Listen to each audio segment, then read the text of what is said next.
Good to go? Cool. Hello. So I'm going to be talking about politics. Yeah.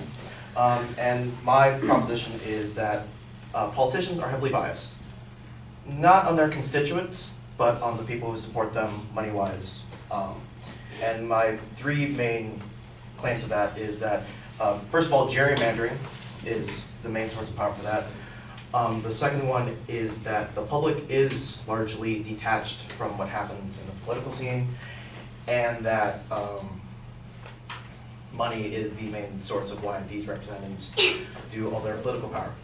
So in the case of gerrymandering, so as most of you guys know, each state has different amount of representatives for it based on population. However, they have to divvy up the state to make this equal and fair. So in the point of that, in some states, they shape their districts very weirdly because it's not in a nonpartisan independent group. It is the politicians who draw the lines for themselves.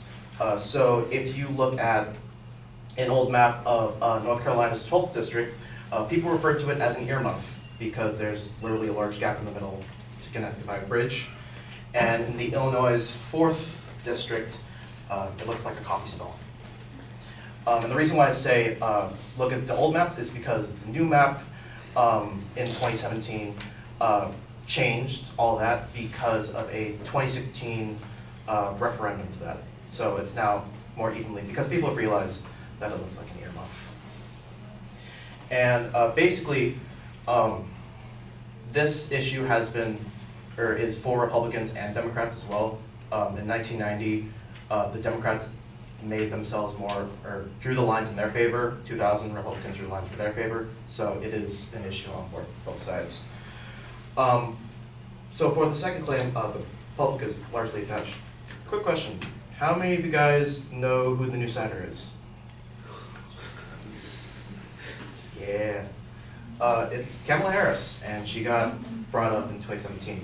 I mean, it kind of got overshadowed by the whole entire situation that happened. But other than that, it is that kind of situation.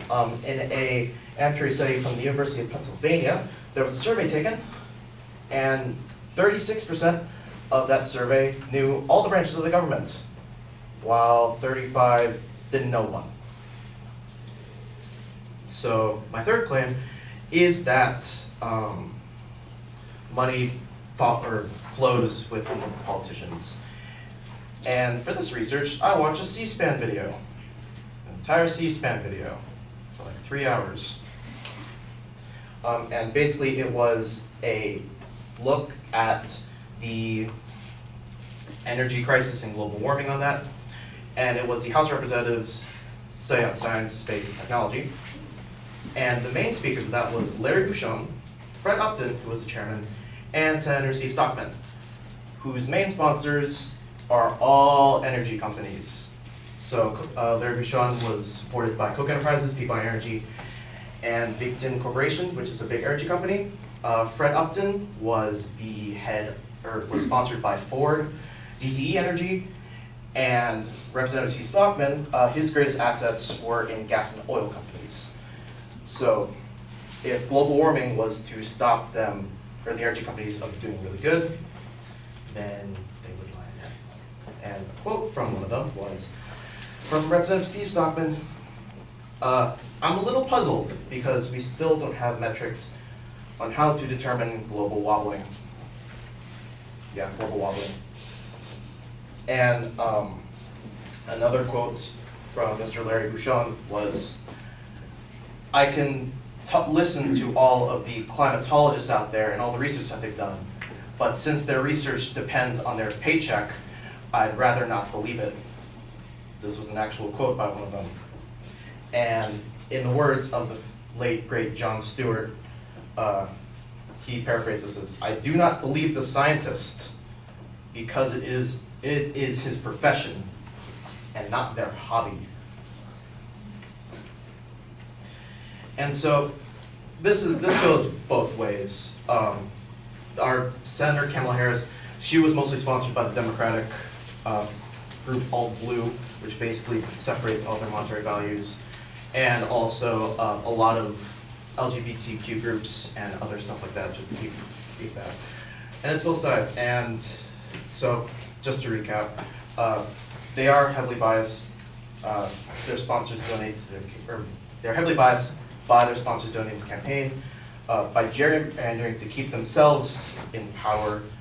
The public was largely detached from them, so most people don't look at the politics that are involved, and money usually influences where the politicians go left or right on different issues. Thank you.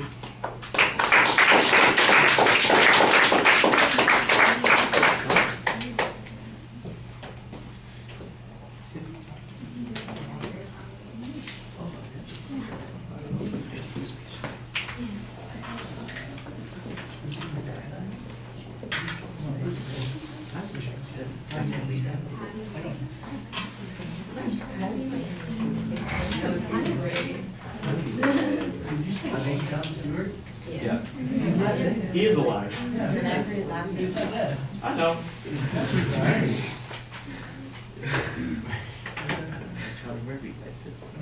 What? Charlie Murphy died? Yeah. He's not dead. Oh, Charlie Murphy. 74. Yeah, let's not get our comedians confused. You know, Charlie Murphy dead, Jon Stewart, no, he's not dead. All right, just his career. No, it's not dead. He just stopped doing whatever it was he was doing. All right. I don't know that there's much controversy on the proposition that politicians are influenced by biases, and those biases might consist of a variety of things. That's not really a surprise. The argument here, I think, needs to suggest that special interests have greater influence than the public does, and we don't really get much discussion of whether or not there is a difference between what special interests want and what the public wants. So as a consequence, I'm not exactly sure what it is that is problematic here. At least they're representing somebody who's paying attention. They can't they can't represent people who aren't paying attention, apparently. That's one of the arguments that you're making. There's a preview of what the supporting contents is going to be, so I thought that you got the right idea there. Most of those supporting points are labeled as claims, so I did think that there was something going on there, but I'm not exactly sure how they are connected to each other and whether or not there is a strong relationship to the argument that I think is behind your main proposition. The gerrymandering thing, for instance, seems to be just about perpetuation of power, and I think that that's you do a summary of something that I think people have known for 200 years, so I'm not exactly sure that there's a big surprise there. The question is, has gerrymandering influenced policy in any way? How has it had a negative effect? By the way, one person's gerrymandering is another person's reason for arguing against gerrymandering. It's all a matter of perspective, whose ox is being gored at any particular time. The idea that there is an independent way to gerrymander or to break up the districts so that they don't have a bias built into them needs to be demonstrated. And you don't show us how that would ever work. It's not clear that there is a objective way of doing this, except by dividing by the number of people, I guess you could say, which, by the way, I think you would find there are a lot of criticism of doing things that particular way. The notion that the public is detached, I think that that's a little bit better explained. Gesundheit, you have, of course, the example in class where people are a little bit reluctant to identify who our newly elected senator is. That makes sense. I don't know if they could identify who our other senator is. Probably they could, it doesn't have to be the new person, it could be the old person too. But relying on a survey in the class, I think, is a little problematic. Because then now you're in essence saying that this is a representation of the entire population of the state of California or the entire country, and I'm not sure that that's a very effective way of doing that. The statistic that you presented I thought was a little bit more useful on that point, and the notion that the public is detached, that's definitely true. You should also point out the infrequency with which large sections of the public vote on those particular issues. So then the question becomes, what is problematic about that? And I think that's the argument where you're saying the money of special interest is therefore having an influence.